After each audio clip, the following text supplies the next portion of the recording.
Hello, this is Thomas, K4SWL. I'm out here today at the Zebulon Vance birthplace, which is a historic site here in western North Carolina.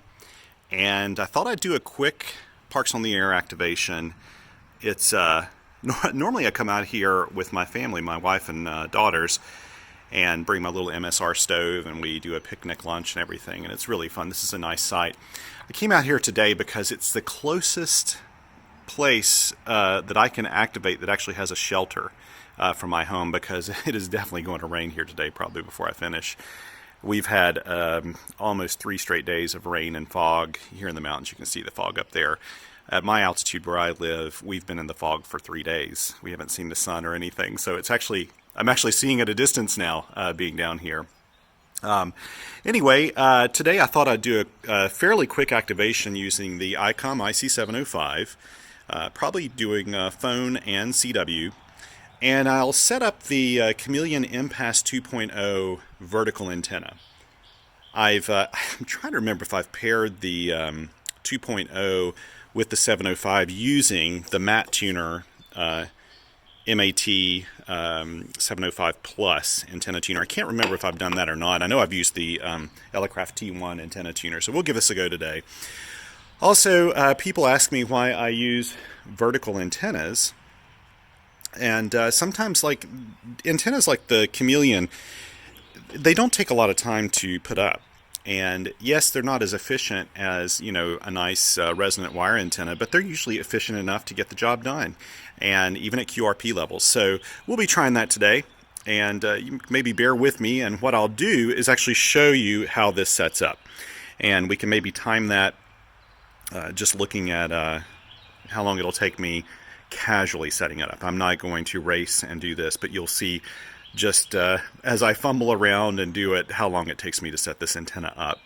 It is quicker than putting up a wire antenna, even though I've gotten fairly decent at doing wire antennas over the years, just having done so many of them. So I'll try to make this where you can see this easy enough. Let me back up here a little bit. You may not be able to hear me very well when I move away, but we'll pull this all together. Basically, the Chameleon MPAS comes in a few parts. This is the lower section of the antenna.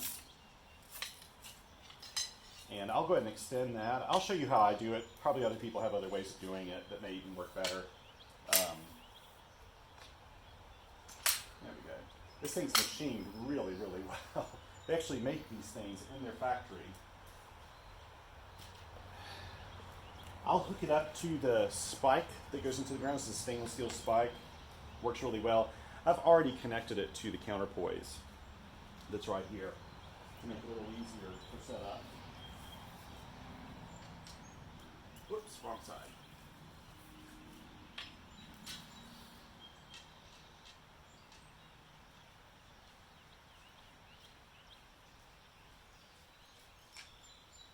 That's the bottom section. Now I'm going to grab the top section, which is this one.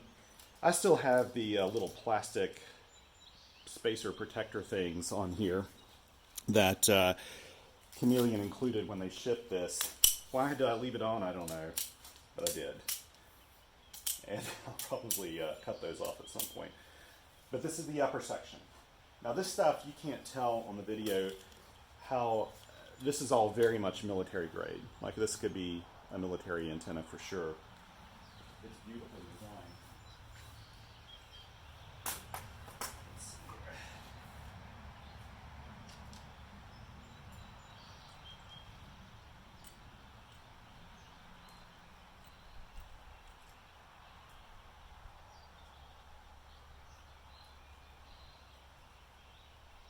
I just screw those two sections together.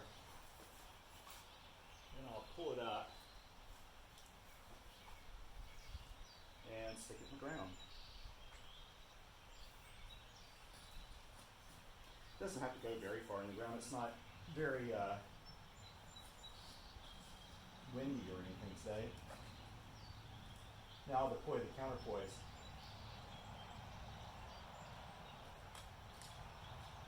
It has this nice little built-in winder on it.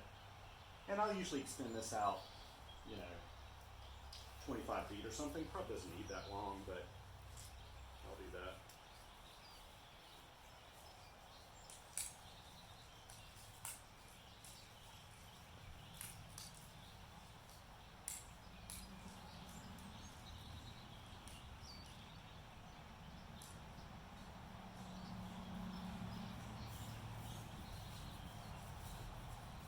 got this leaning a little bit, so I'm going to move it to just a little straighter. Actually, I'm just going to get the lean the other way. There we go. And now I'll just hook up the feed line. So that's really all it takes. This is way long feed line for this, but I'll use it. This is what comes with the MPAS 2.0. Next up down here.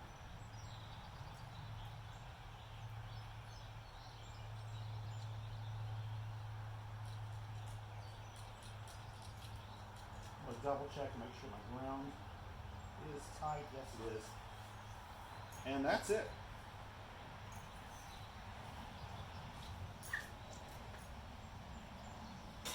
That right there. Keep my antenna line through. And that's all there is to it. It really is a very quick antenna to put up. And I'll take this off the tripod here and we'll walk out and look at it.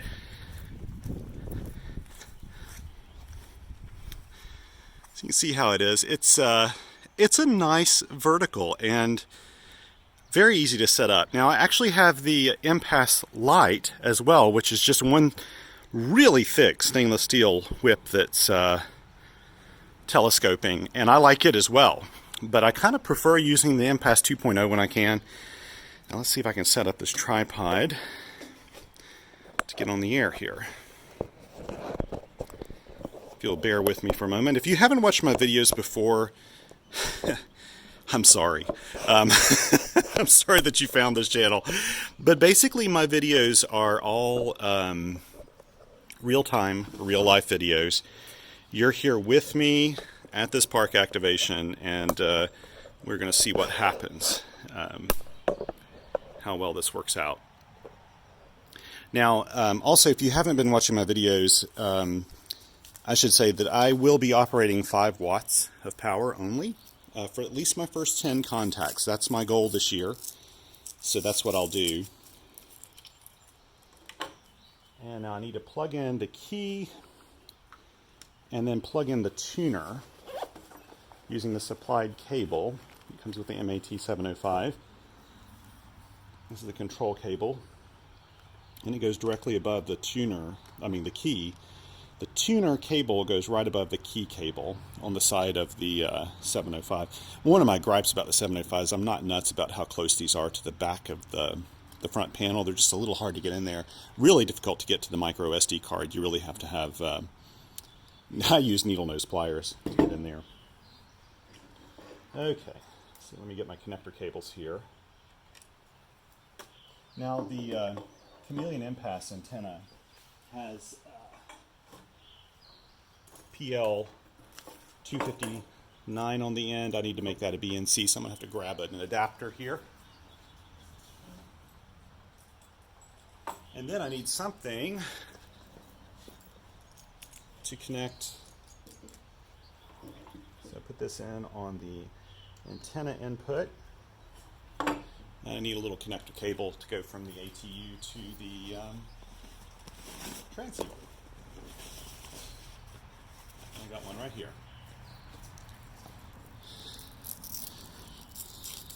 So this is actually a pretty quick setup.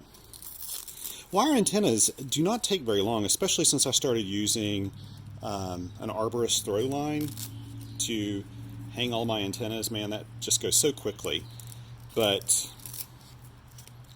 today, frankly, it's probably going to rain, and I just didn't want to get out and take down an antenna in the rain. Much easier just to pull this thing inside here underneath the shelter and make it happen. Let's see if you'll be able to see this display here. Bring this down a little bit.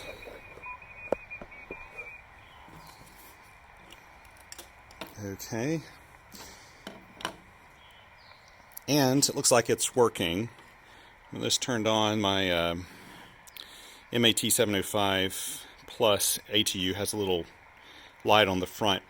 I was just talking with one of the subscribers here, my buddy Scott, KN3A, about this. Neither one of us, this has not been out a long time. I've only done one charge on this ATU. It has an internal lithium battery. It's rechargeable. And my first time I've only done it once, and so basically each time I go to the field, I'm always a little nervous that maybe the battery's depleted and I'll have to recharge it or something, but so far that hasn't happened. Now let's see, we may start out with single sideband. Let's make it challenging. It'll be very easy to do CW today. And we may even start out on the 20 meter band just for the heck of it. Let's see. Whoops. Let's move up to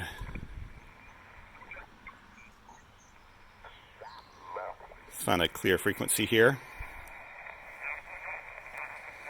There's some really strong signals there, including an AM station. Wow. Okay. Oh, I need to grab my tablet. I'm going to use my tablet for logging today, which just makes things go a little faster when I submit my logs.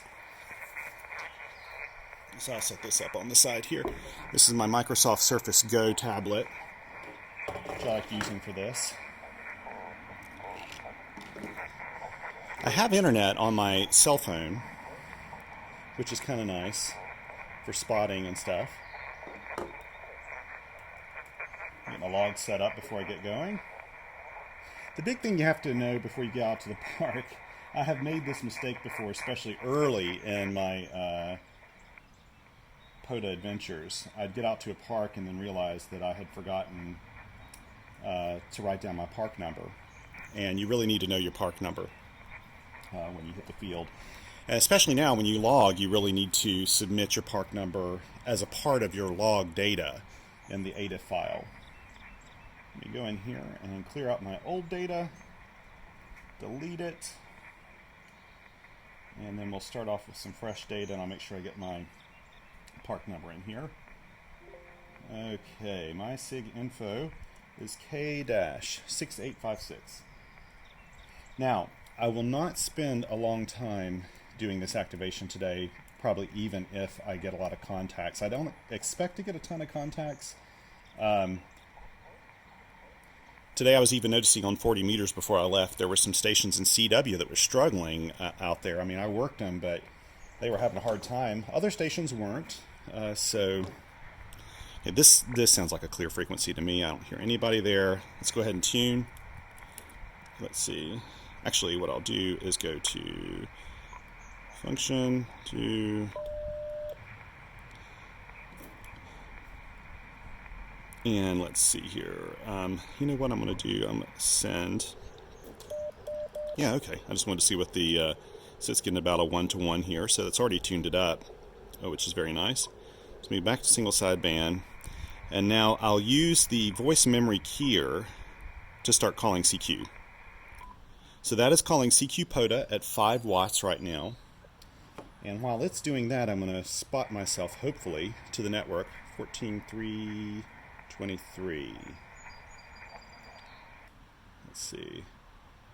We'll see if my spot makes it. Yeah, it did. It posted good. CQ POTA, this is Kilo 4, Sierra Whiskey Lima calling CQ for Parks on the Air. Let me move this over a little tiny bit. Nice.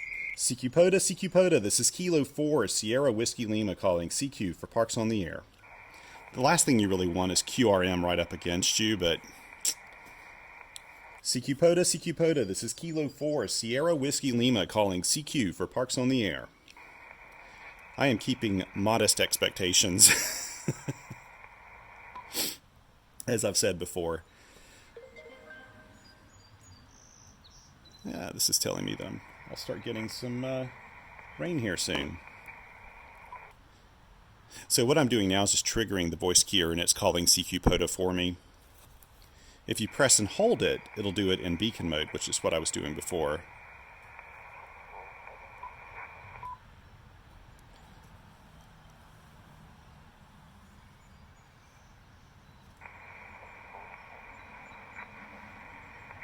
It's very possible today, even though the weather's bad, that I could have visitors out here at the park.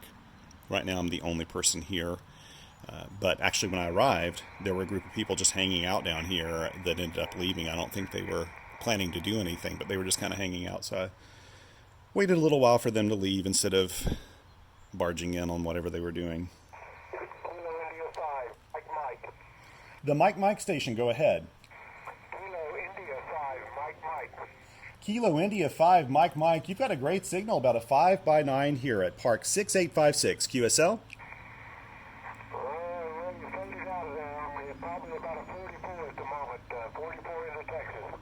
Roger on the 4x4 in Texas. You are 5x9, Park 6856. 7-3s, my friend. Roger, have fun. QRZ, this is Kilo 4, Sierra Whiskey Lima, calling CQ for Parks on the Air.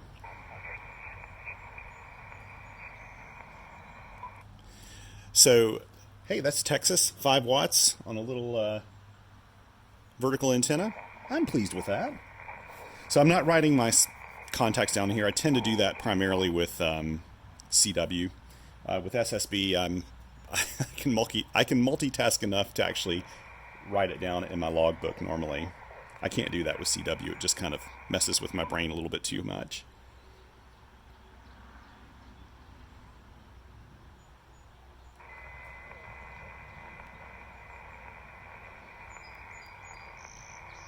Now, I will say, like, this is really making it challenging. 5 watts into a vertical antenna with single sideband is not ideal here. We are in the mountains of North Carolina. The ground conductivity is not good for a vertical antenna. If I happen to be on the coast of North Carolina, it would be a completely different thing. With 5 watts in a vertical, you can do quite a lot. However, with Parks on the Air, I'm not trying to do DX with Armenia or something. I'm just trying to get my 10 contacts to have a valid activation and to have a little radio fun. So I don't have to have a perfectly efficient antenna system in this particular situation. And in fact, today it's more about rapid deployment than anything else. Because it's Valentine's Day, and I want to get back to my wife and daughters. We've got some things planned this afternoon. Normally they'd be with me, like I said before, but for some reason they didn't want to go out in the cold, foggy, damp weather to play radio and have a picnic today. They would rather cozy up next to our fire in our wood stove today and read books and do things. So that's what they're doing right now while I'm out here. What I may do, since I don't want to wait too long for moving around, I may walk over to the CW portion of the bands and possibly come back to SSB on the higher bands. Up here on 20 meters once I'm running 10 watts. And it's funny, actually, with QRP, I've always said I never feel like I need anything over QRP power, and that is very true. I did all of my national Parks on the Air activations in 2016 with QRP power. Never felt like I needed anything else and was very happy with it. When you run QRP, you just don't need as much equipment. You need smaller equipment. You don't have to worry about antennas quite as much. Okay, I heard a station with Charlie. Go ahead. CQ POTA, this is Kilo 4, Sierra Whiskey Lima calling CQ for Parks on the Air.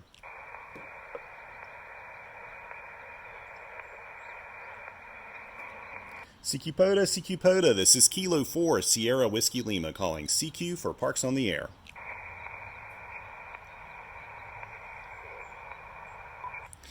Well, anyway, as I was saying, I never feel a real reason to use anything over 5 watts.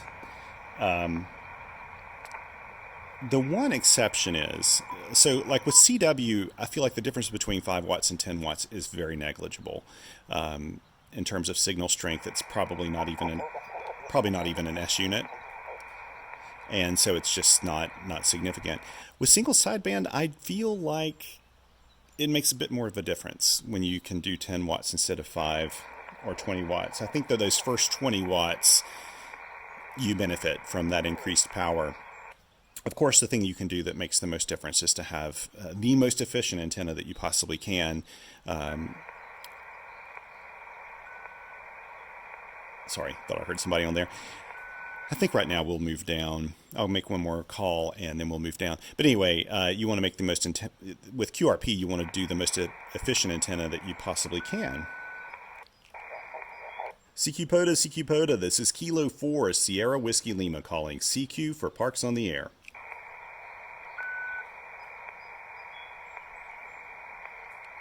CQ POTA, this is Kilo 4 Sierra Whiskey Lima calling CQ for Parks on the Air.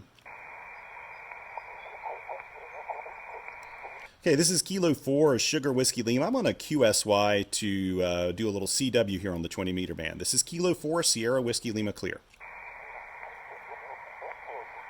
Oh wait, sometimes I find that I need to go in here and tell it to do a keyer. Here we go. We'll find a free spot.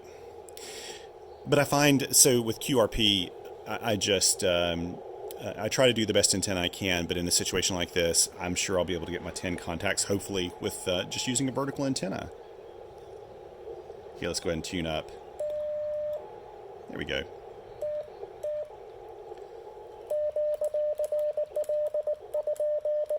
Now I need to slow my speed down here a little bit.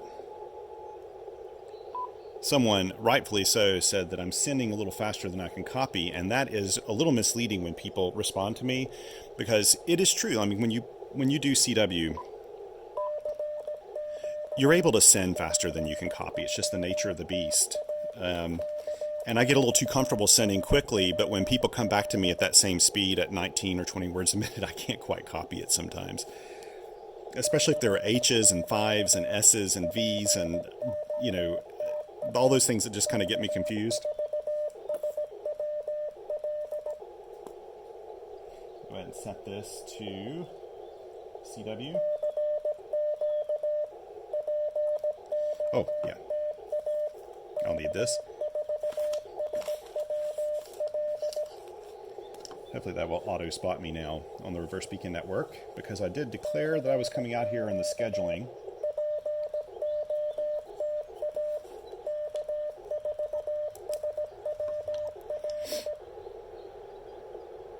I'll tell you this, the more I use the Icom 705, the more I love it.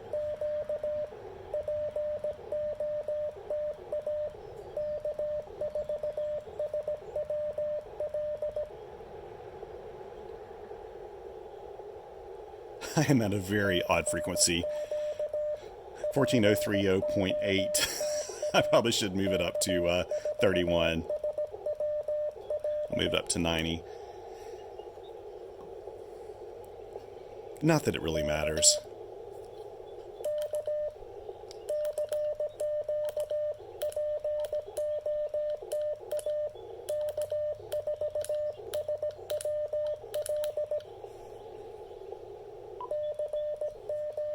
Someone was asking me why I don't leave a K after my CQ. And like right now, I'll send a K, to let people know that that's the end of what I was sending. That's not typically done in programs like Parks on the Air and Summits on the Air. I actually prefer not hearing the K when people are coming back to me. And a lot of that has to do with the fact that if someone has a 1x2 or a 2x1 or even a 2x2 call, if they put a K after it and they don't leave enough space, sometimes I think that the K is a part of their call sign. Now, it's usually not the case when you're calling CQ, and especially when I have a 1x3 call, because you don't have 1x4 calls, so people will quickly figure out that the K is not a part of my call sign. But I'm just not used to doing it, so I don't really send that. I just leave it, I guess, keep it a little more brief.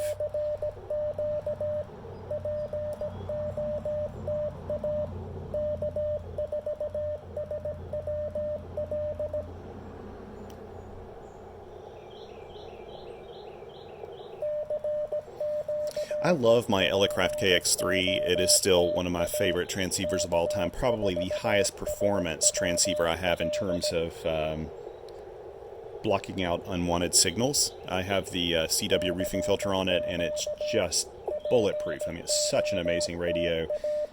And if you want to see the specs, go to Rob Sherwood's receiver test data table, and you'll see how high it ranks.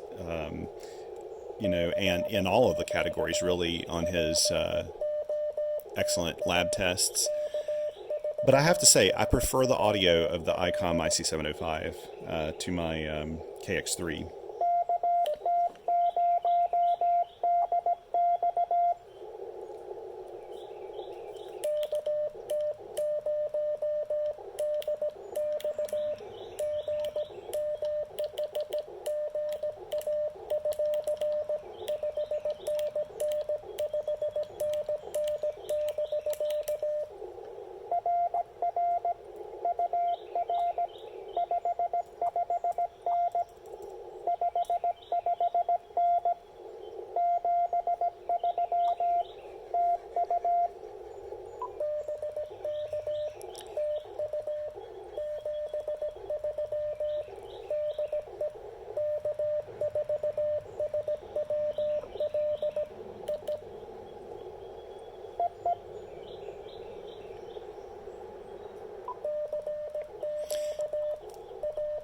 There we go.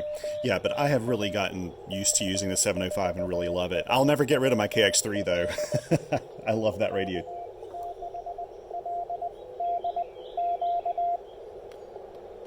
Okay.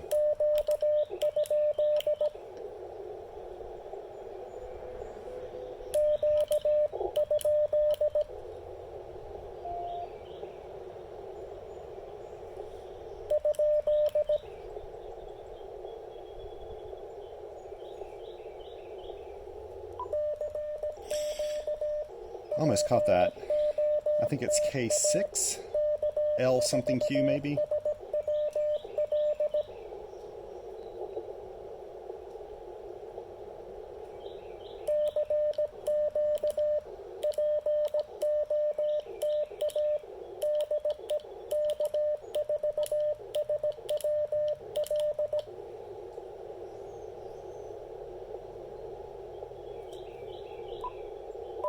Okay, we'll go ahead and have it in beacon mode. Yeah, I'll never get rid of my KX3. I do love that radio, and I feel like it's a better field radio in a way. I probably need to look into some kind of cage or something to protect the 705. My main concern with it is hurting the screen.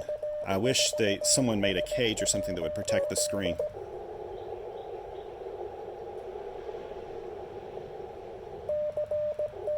Thought I heard somebody on there, but they didn't come back in. I wish someone made a cage that had like a flip down thing that would protect the screen when it's in transport.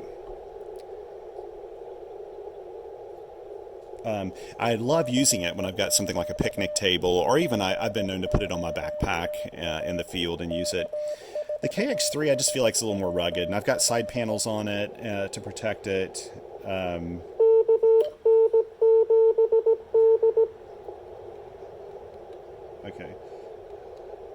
Okay. I think it's KN. Da da da.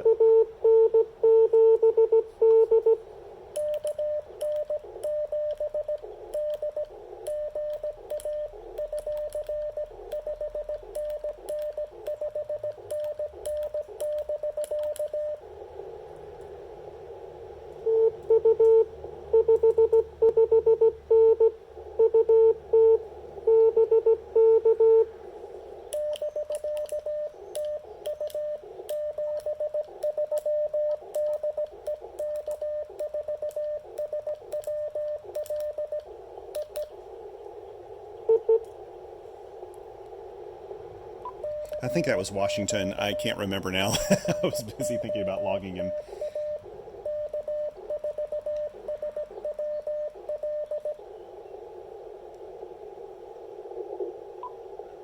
I have to say, it still just blows my mind that with less power than it takes to light up one of my LED light bulbs in my house, that I can make contacts all over the United States, into Canada, into Mexico, into Europe. I mean, it just blows my mind that it can be done.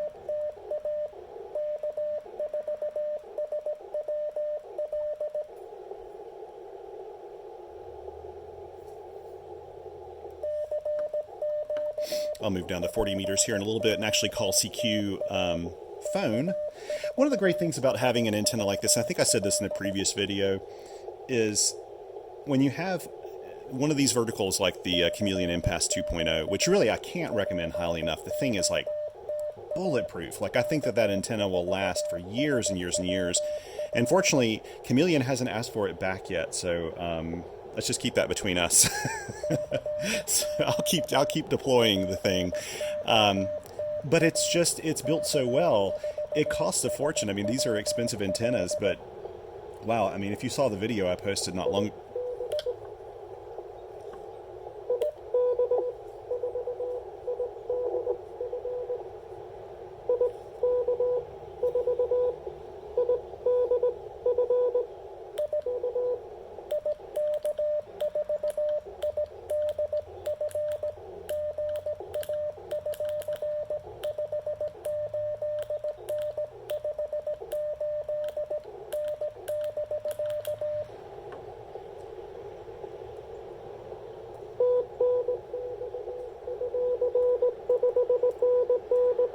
Holy cow, I don't think I'm really 599.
He probably can't hear me because the band is fading up and down.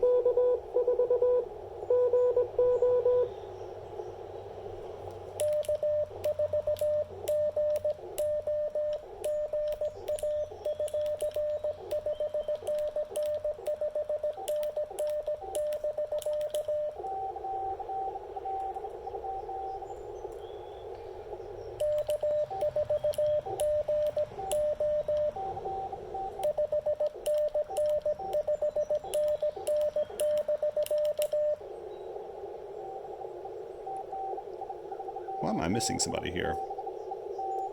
Somebody's right up against me. Okay, let's just go ahead and call CQ again. Maybe we'll get him another time. There must be something interfering that I can't hear on my side. Also, when you're running 5 watts, even with CW, when you have fading and things like that, it just has more impact on your signal. And the fading today is pretty deep. I have a hunch that when K4CAE was calling me, he could not hear back. Sorry, I was just looking to see if anybody was right there. They probably could not hear me come back to him because of the fading that was going on. But look, I just made Italy with 5 watts and a vertical. And here I was just saying that I couldn't get Armenia. Just a little further and maybe I'd have Armenia.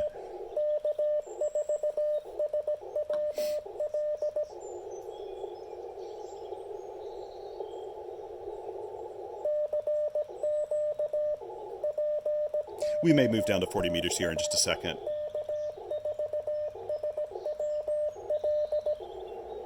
I do need to kind of watch my time today.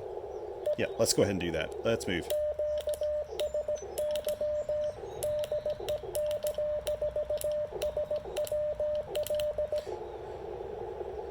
So I sent a QSY that I was moving. Let's see here. Let's move to 40 meters, single sideband. How about that? Now, one of the interesting things about the 705 is you really have to go in here and change it back to, you have to change it back to voice once you've done a switch from single side or from CW to single sideband. Here's something I should warn you about too. 7200, I see people run POTA stations on 7200. That is a frequency that is full of really obnoxious people. If you want to hear obnoxious people on the air, that's typically the frequency. And you're just asking for trouble when you go there because they're going to try to interfere and stuff. I don't understand what's going on with it, and it's very un-ham-like, but it is what it is. You know what? I've got a little time here. Let me just see who is on. Let's see who's on 40 meters single sideband right now. 7245.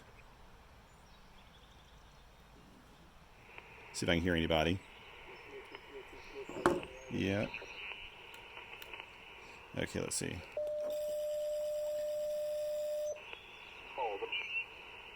Let's see, 7245. What was? Kilo for Juliet Papa Alpha. Kilo for Juliet Papa Alpha. Yeah, you are 5555 Central North Carolina. Over. Copy, I got you at 59 into Kilo 1995. Roger, copy 5973. Have a good day. Keep up the good work. 73. Kilo 4, Sierra, Whiskey Lima, park to park, park to park. Whiskey 8, Sierra Uniform, November. Ending in November, go ahead. Whiskey 8. It'll be hard for me to pull through or to break through a pileup with 5 watts in single sideband here. I always try to say park to park because usually an activator's ears will perk up when they hear that.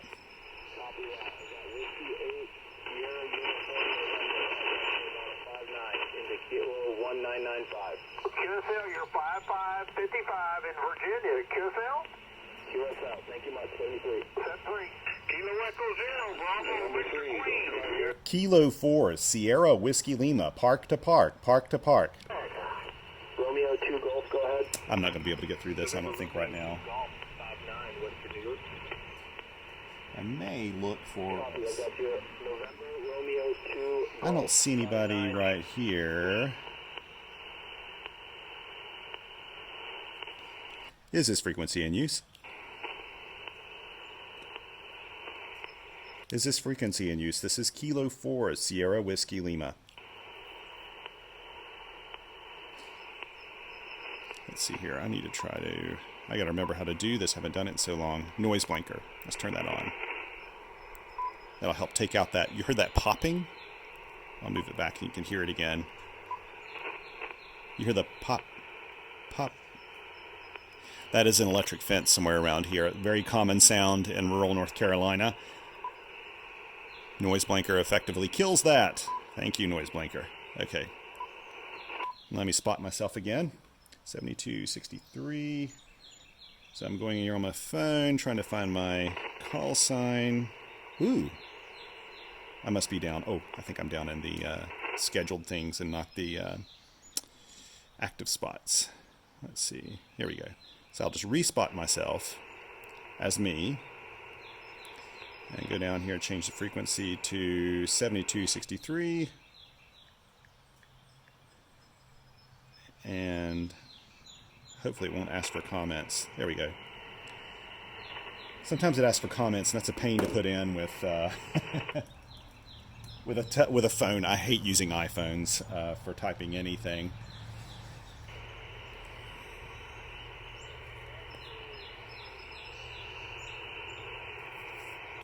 And so I can tell that the noise blinker is active here on the 705 because there's actually a little NB right above the frequency, which is nice because I don't always want that on. Sometimes noise blinkers can cause a little bit of interference, or they make like a, they can make the audio sound a little raspy if you've got it turned up too high.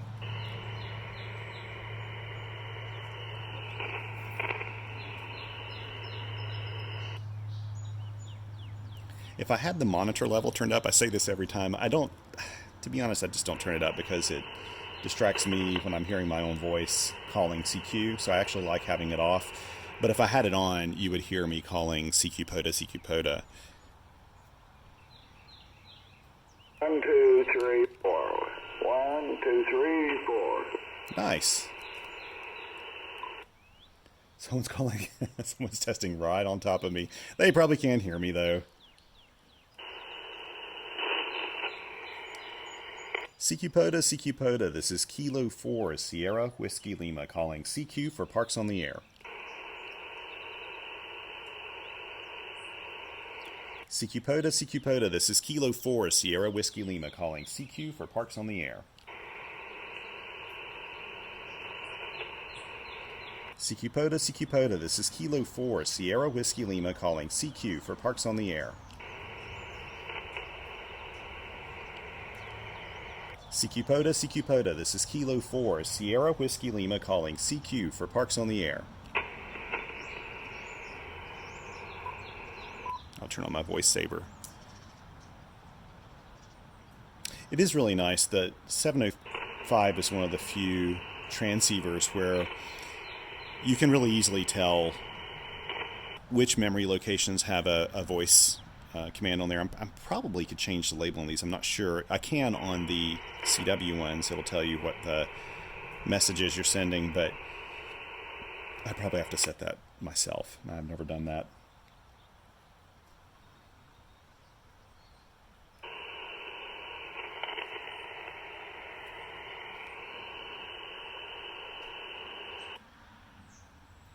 The bands are not that great today. Normally on a Sunday I would have definitely gotten a lot of contacts by now.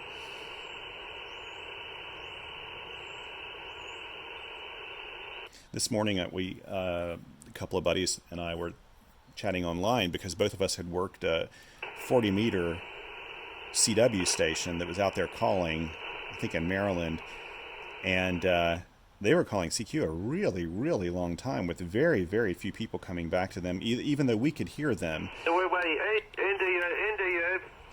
Norway 8, India. Great signal. You're 5x9 here at park number 6856. QSL? Okay, Roger. Thanks for the report here about 5555 in West Virginia. Thank you very much for that 5x5 into West Virginia. 7-3s, my friend. Have yourself a good week. Thanks.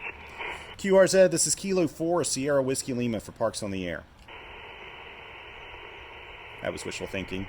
CQ POTA, this is Kilo 4, Sierra Whiskey Lima, calling CQ for Parks on the Air.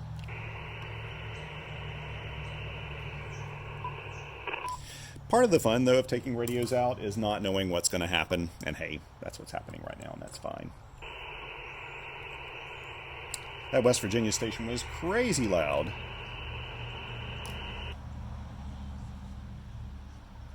I've worked Norway 8, India quite a lot.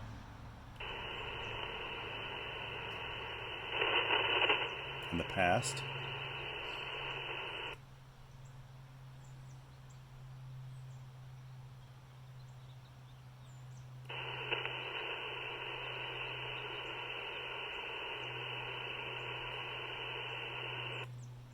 I do love the, I don't need a spectrum display in the field, but it's awfully nice to see what's nearby you. It makes it a little faster finding a free frequency as well, because as I was sitting here talking, when I changed frequencies, I was just looking at the spectrum display for an empty, like a hole, and I went to that, and there it was. Whereas I'd have to listen and do that normally. It maybe take me a few extra seconds to do that with a traditional radio. So it comes in handy. Now, it's not something that's required for me in the field. I don't really need it. I'm going to shake things up and move it up to the 30-meter band, CW, I think. And then I'll move to 40-meter CW, I believe.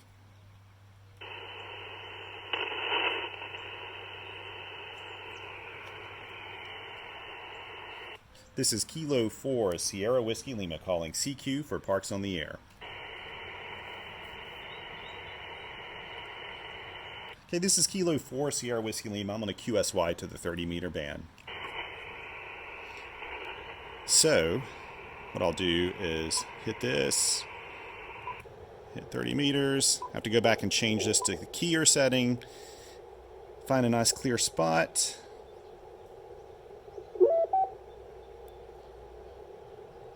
You know what? I'll wait here for just a second, see if there's anybody there. I don't have to respot myself with CW. I'm not hearing anyone. Scott has actually told me how to disable this, but when I hit the key now, it goes ahead and it tunes. I don't like that. I need to change it. I need to go in here and set it, and I never think about it until I'm in the field.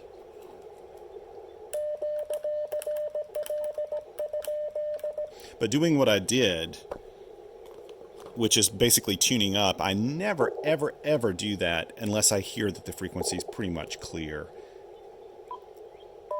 Anyway, but a lot of people don't. They just get on there and they hit tune and they don't care who's on. In fact, I can't tell you how many park activators or park hunters I've had in the past actually tune up on top of me and then work me. Which is kind of annoying, but I think they're just not thinking about it when they do it. You just kind of get used to, especially if you're just kind of sitting in your shack, you're not thinking about it. You're just thinking, yeah, I don't know if anybody will hear my signal or not. And maybe they have it tuned down, turned down to like 3 watts, and they think nobody can hear them. But sometimes it can really knock your socks off when someone's on the air that loud.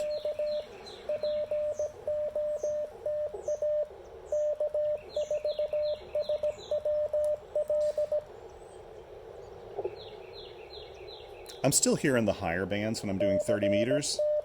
And it's probably still not ideal today because obviously not great propagation today. This is probably one of the worst propagation days I have experienced in weeks. Even though I worked Italy earlier and Washington State, I mean, I really can't complain about that.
So far 30 meters is treating me better than 40.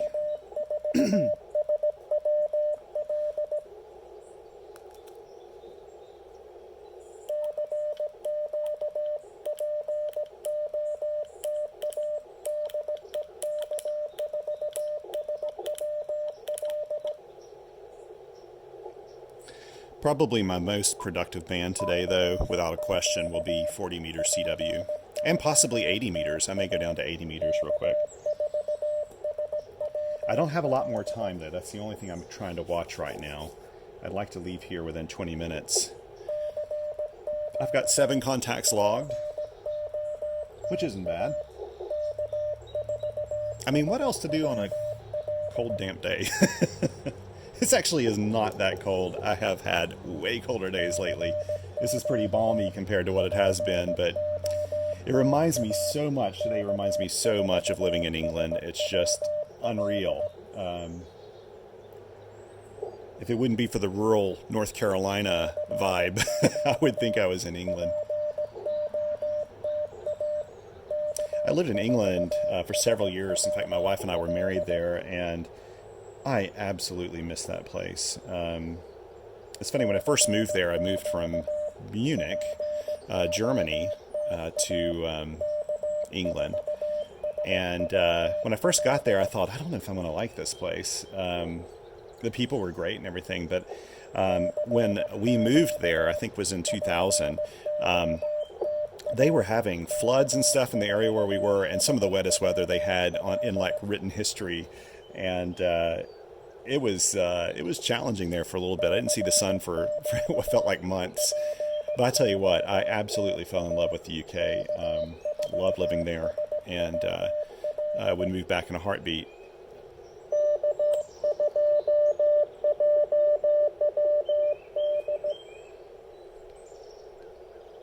Okay.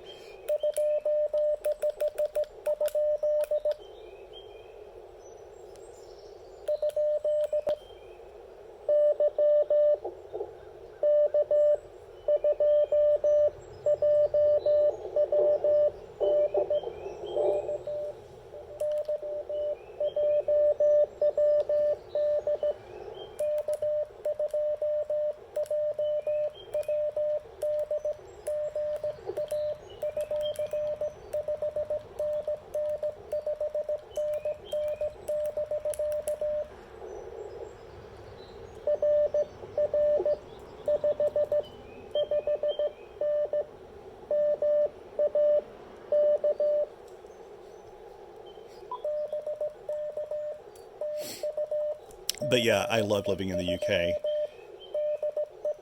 And my call sign in the UK is actually M0CYI.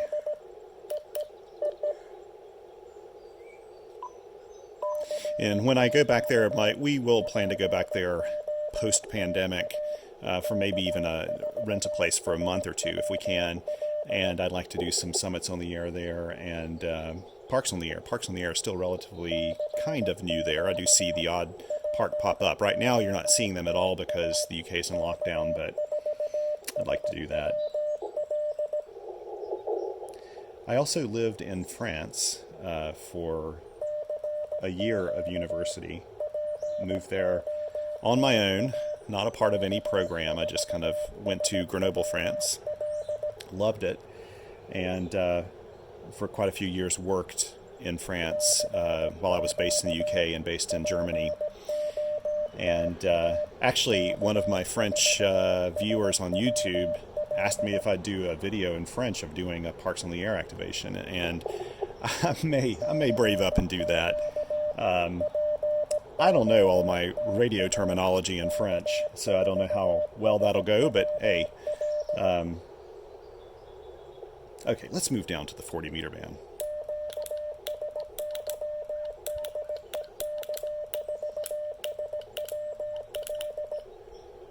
Now wait, make sure nobody comes back to me. They didn't. Okay, let's move down to here. So this has band stacking on it, and what I'm doing is just flipping through. There we go. Let's see what we have here. I'll move up to my favorite frequency if nobody's there. But yeah, I watch a lot of videos of people in other countries doing Parks on the Air stuff or Summits on the Air especially. I love watching Summits on the Air videos. And they're, English is not their native language, and they get out there and do it. And of course, they make some mistakes sometimes, but that's all part of it. So I think I need to just get rid of my shyness and do that for my buddy in France. Okay. Well, I can say that the MAT-705 is having zero issues tuning the MPAS 2.0. Let's change this to 40 meters in my log so I don't forget to do that later.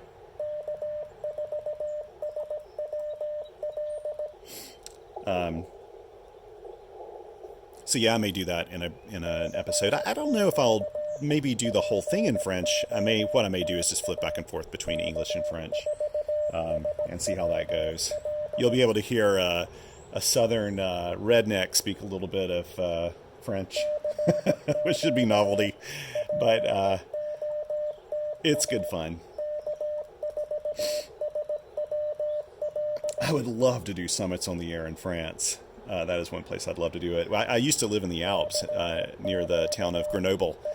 In Grenoble, not actually near it. I was in it. And some of the Belledonne and the mountains around there were just absolutely spectacular. And I used to love going hiking there. So I'm sure there's some fantastic soda spots. See, I can look here on my phone and I can see that I'm actually spotted on the POTA network. It's so nice having internet access to confirm these things. Now, I would expect some people to come back to me on 40 meters. I only need 2 more for valid activation, and I may get an extra 1 or 2, but I don't have a lot of time today, so I'm not going to hang around. If I didn't have the noise blanker on 40 meters, we would definitely hear the popping from the electric fence here.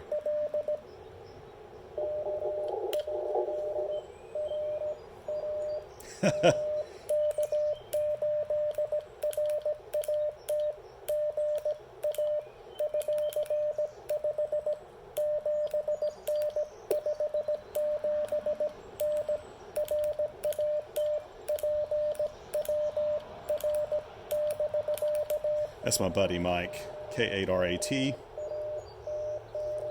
I recognize his call from the K.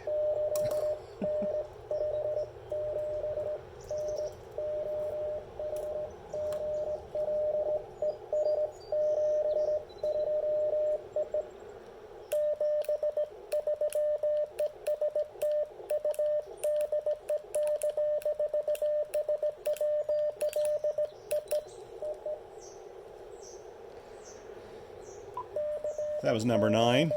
Thank you, Mike. I don't know if you ever watch these videos, Mike, but if you do, I appreciate all the contacts. He is my, he and Eric, WD8RIF, they have my back at so many different activations, especially when I'm going out in places without internet access. I would highly advise you have a friend who can spot you and listen for you.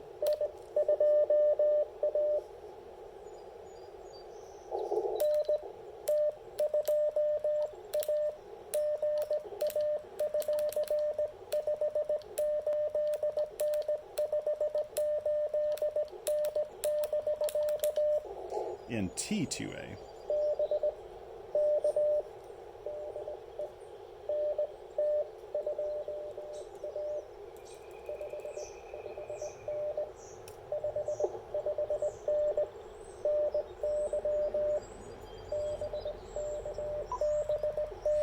I accidentally wrote down N2TA. That was my dyslexia kicking in there, but I've got him down now correctly in the logs as NT2A.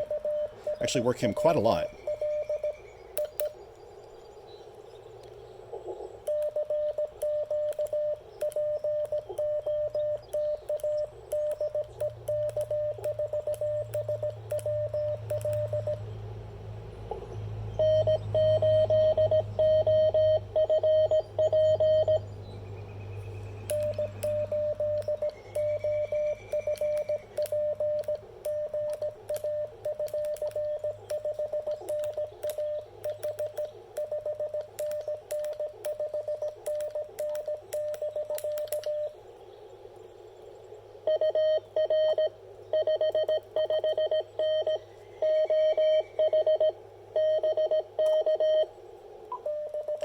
That's a nice strong signal.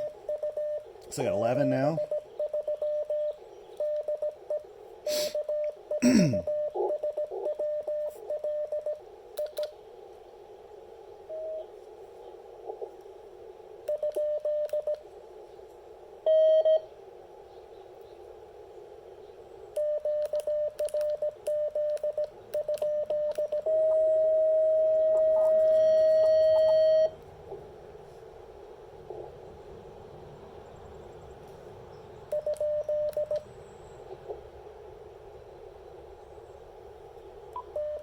Okay, well, I guess I thought that was somebody getting ready to work me.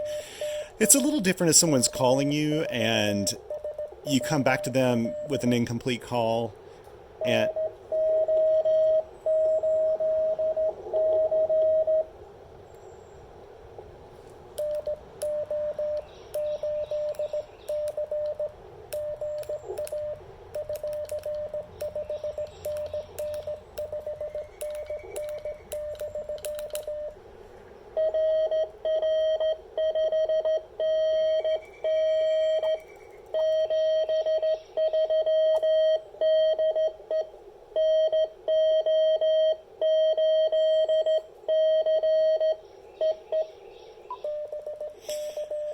So that it's different, as I was saying. If he comes back to me, I got a partial call and I ask him again. If he tunes up, then that's perfectly fine.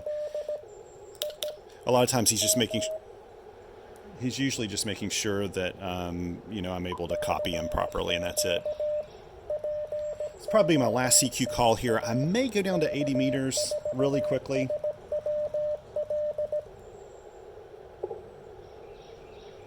Okay.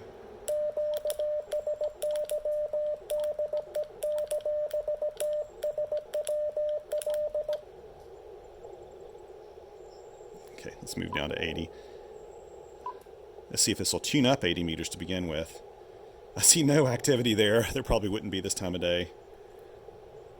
I'll wait just a little bit.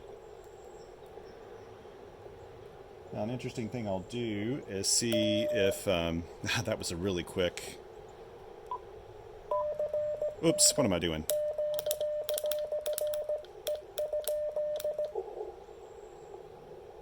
I don't think there's anybody here. This time of day, CW band, or CW portion of the 80 meter band, there's just not going to be a lot of people there. I'll maybe go for about 5 more minutes and I'm going to pack up and head out.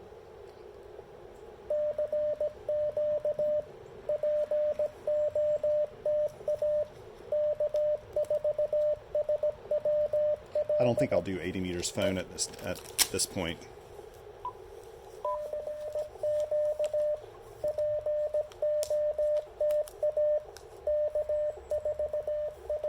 $80 is a nice band actually for working people like right around your state or your area. And you know, using an antenna like this is not the most efficient way to get on 80 meters. You want something closer to resonant or a quarter wave or something. But since there's just no activity down there, I mean, like there's less competition, there's less noise, sometimes like in the wintertime. And so it's easy to get on that band and people can hear you a little easier. And you kind of stand out a little bit. I'll look and see if it's spotting me yet and what kind of report the reverse beacon network is giving me.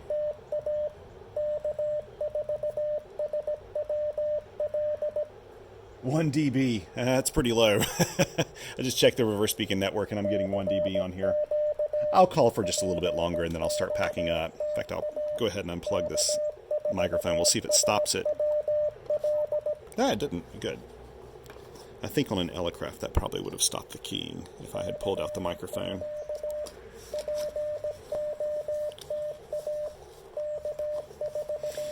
So I never plugged in my battery.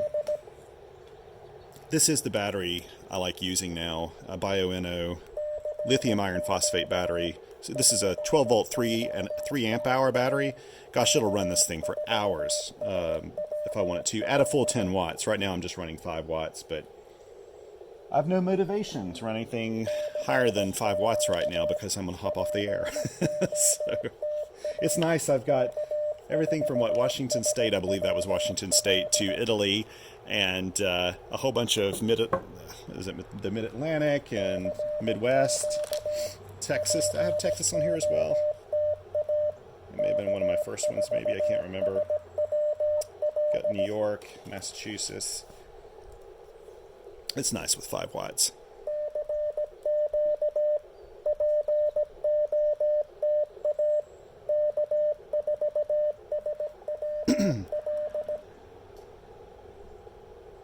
And all those of you who have reached out to me and said that you've been encouraged to hop on and do CW, I really appreciate that. This is one of my motivations for doing these videos.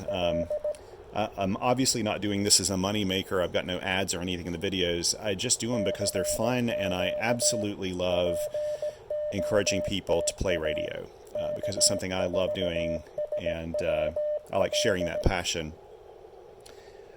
I love it that so many of you have said that you're using this as a means to learn to copy CW and stuff, so thanks so much, because I'm not a great CW operator. I only started doing this in July of last year, so that's been like basically a half a year, a little over half a year I've been doing this. Before that, I'd never done a CW activation, and and I wouldn't say, yeah, I can speak languages and stuff, and people say that CW is a language, but I wouldn't say that I'm actually a really good person at learning languages. My way of learning languages and the way I learned French was immersion. I just went there and had to learn it, and I did. And it worked out pretty well for me, but I'm not good at reading up on it and reading books and trying to learn a language. I do better at the immersion thing, and that's sort of what I did here with CW. As soon as I got comfortable just copying, even at a fairly slow pace, I jumped on the air and started playing radio. And, you know, ham radio operators, especially with Parks on the Air and stuff, are just so friendly and easygoing about this stuff. And they'll slow down for you. You can send QRS or whatever. I don't think I'm going to get anybody on here today. But it's just, it's a really safe place to practice CW, and you'll build up your CW chops. I mean, I did it once and thought, I don't know, maybe I'll be so nervous I'll never do it again. And it just didn't happen that way. In fact, it's the opposite. I would go out and do activations only in CW because CW, when the bands are crowded, the single sideband portions of each band feel more crowded because the signals are wider. And I mean, they're just many times wider than a CW signal. So in CW, you kind of feel like you got the place to yourself some days, even during crowded conditions. Single sideband, you may have to fight to find a free frequency, or at least find enough space that someone's not intruding on top of your signal so other people can hear you when you're calling CQ in the field running QRP or whatever. CW is just so much easier and cleaner, and it's easier to copy sometimes.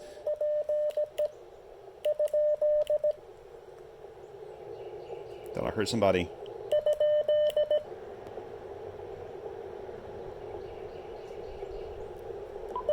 I'll do it one more time here and then turn it back up.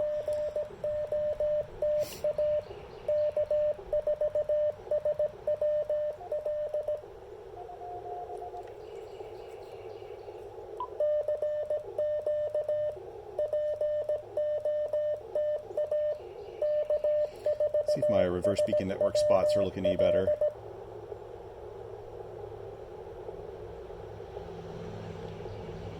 I'll go one more time. Then I'm going to call it QRT because, frankly, I need to pack up. But basically, all I'm saying is it's a safe space to play CW. Don't let CW intimidate you at all. It's kind of your friend, and even though, like I said, I speak. You know, people say, oh, it's easy for you because you speak another language. CW is not quite like learning a foreign language because it's using your own alphabet and words. I mean, especially if you're using it in your native language and it's English or, you know, a language that uses the same alphabet. It's not the same. Really, your brain just kind of makes the association between the sound of the letters, and it's like someone spelling out to you. And eventually you get better at hearing words.